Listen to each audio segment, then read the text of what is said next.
President Kagame's opening remarks at the United Nations International Conference on the Protection of Civilians in Kigali appealed to African countries and institutions to come together to build peace.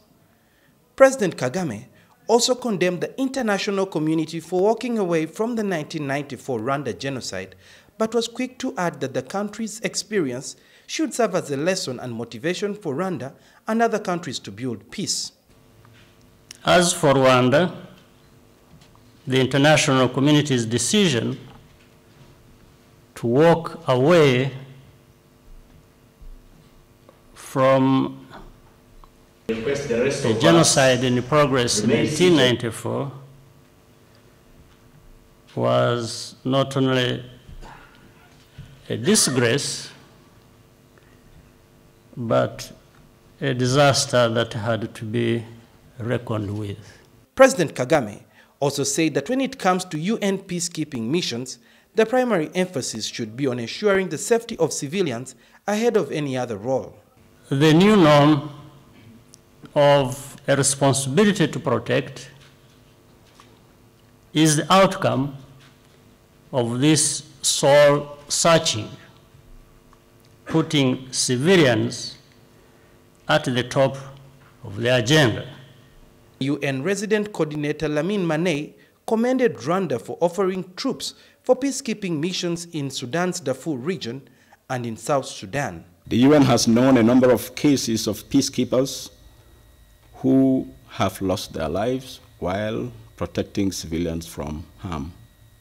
We respectfully remember those heroes, among them a number of Rwandan peacekeepers.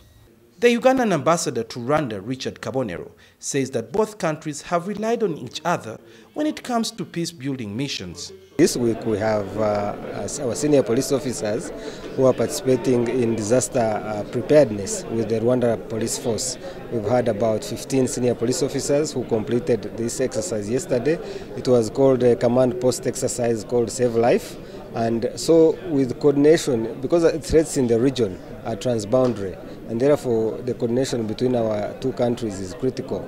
Meanwhile, at the Rwanda Military Academy, the country's defense forces are training the next batch of troops to be deployed to the UN peacekeeping missions in different African countries. The troops' training focuses on first protecting the civilians and then executing the task ahead. These troops are trained to hunt down the enemy, but only when lives of citizens are threatened or kidnapped. This exercise also involves firing live ammunition and not blanks, which is done to simulate a warlike situation.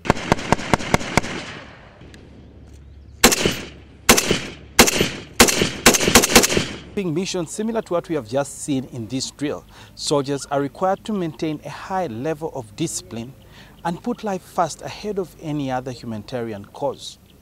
Whatever we are training here, the most important objective is to protect the population where we go. Rwanda is the 5th largest contributor of troops and police for UN peacekeeping operations. The African continent is also the biggest contributor of UN peacekeeping troops, and over 80% of these are deployed here. Suhail Mugabi, NTV, Kigali, Rwanda.